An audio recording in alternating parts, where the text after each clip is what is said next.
Que fait la fille? La fille? Du haut de ses 8 ans, Olivia est une écolière comme tant d'autres à Madagascar. Elle fréquente l'école de Tsitakandaz, un hameau situé à 50 km de Tananarive, la capitale. Les cours sont enseignés en malgache, avec quelques heures de français par semaine. Olivia est particulièrement attentive, car en secret, elle rêve de devenir un jour maîtresse d'école. Elle sait que pour y arriver, elle doit non seulement s'appliquer en classe, mais aussi faire régulièrement ses devoirs. Le problème, c'est que Tsitakandaz n'est pas relié au réseau électrique national. Ce n'est d'ailleurs pas une exception, puisqu'à Madagascar, 9 villages sur 10 ne sont pas alimentés en électricité. Pour Olivia, pourtant, tout a changé depuis quelques semaines. En sortant de l'école, elle fait désormais tous les jours un détour par cet endroit, un kiosque équipé de panneaux solaires implantés dans l'enceinte même de l'école. Là, elle emprunte une lampe rechargeable qu'elle peut prendre à la maison jusqu'au lendemain. Véritable centre de service à la population, ce kiosque a vu le jour grâce à un projet d'une ONG suisse, le Centre écologique Albert Schweitzer. Les kiosques solaires fonctionnent sur le modèle de franchise. Donc ces kiosques sont gérés par des micro-entrepreneurs qui tirent leurs revenus de la location de lampes. Ces lampes sont chargées dans les kiosques et ça coûte environ 200 arrières par jour, ce qui est à peu près 6 centimes d'euros. C'est beaucoup moins cher qu'acheter des bougies et des lampes à pétrole, et c'est aussi moins dangereux pour la santé et ça présente moins de risques d'incendie, bien sûr. Il y a aussi d'autres services comme la recharge de téléphone, les photocopies, imprimantes, peut-être plus tard Internet et la possibilité d'avoir des réfrigérateurs 12 volts qui permettent d'avoir des boissons fraîches et bien sûr de pouvoir garder les médicaments en toute sécurité. À Tsitakandaz, c'est M. Nantanain et sa femme qui se sont lancés dans l'aventure. Depuis janvier 2018, ce sont eux qui gèrent le kiosque solaire. Ces jeunes parents se sont laissés tenter par le pari de l'entrepreneuriat. Mon travail d'avant, ça dépend des champs. Mais là, maintenant, ça dépend de moi.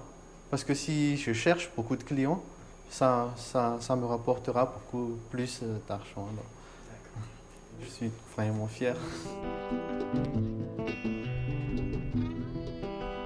Le matériel, la formation et le suivi sont fournis par l'entreprise sociale Girové. Elle a été fondée par Rix Tamuis, dont l'équipe assure la maintenance du matériel. Girové, ça fait une entreprise sociale et notre mission, ça fait pour remplacer tout le kérosène et tout le bougie à Madagascar. Parce qu'il y a déjà encore beaucoup de monde qui utilise ça tous les jours. Il y a beaucoup de fume et ça est très dangereux et ça n'a pas créé beaucoup de lumière. Pour nous, c'est très important, il y a toujours de supervision. Tous les semaines, il y a un chef de zone, il est passé pour donner l'assistance dans le français. Et avec ça, nous voudrions assurer la bonne qualité de notre service pour vraiment développer le village. Le kiosque alimente aussi directement l'école en électricité. Chaque classe est ainsi éclairée et dispose de prises électriques que les enseignants utilisent pour diversifier leurs outils pédagogiques. L'association Amadea assure le lien avec l'école. Donc ça a commencé comme ça. Permettre aux écoles d'être électrifiées pour que l'équipe enseignante puisse utiliser des outils pédagogiques plus évolués, on va dire. Parce qu'on avait toujours des petites radiocassettes pour passer des contes, pour passer des chansons et tout ça. Et ça marche avec des piles qui sont très chères et qui s'usent très vite. Si on a l'électrification, on peut avoir une petite télé, avoir un petit lecteur, pouvoir projeter des films.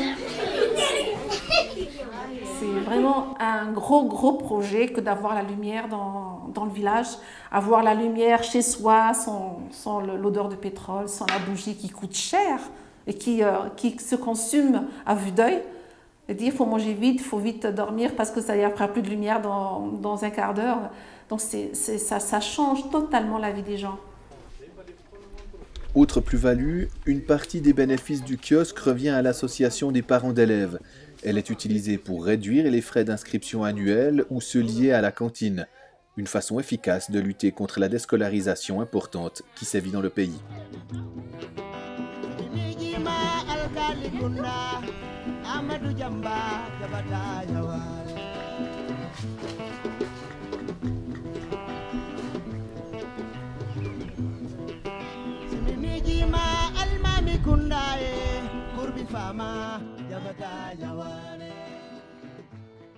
Mais pour Olivia, ce qui compte surtout, c'est de pouvoir faire ses devoirs, même lorsqu'il fait sombre. Et qui sait, peut-être réalisera-t-elle un jour son rêve, devenir maîtresse d'école.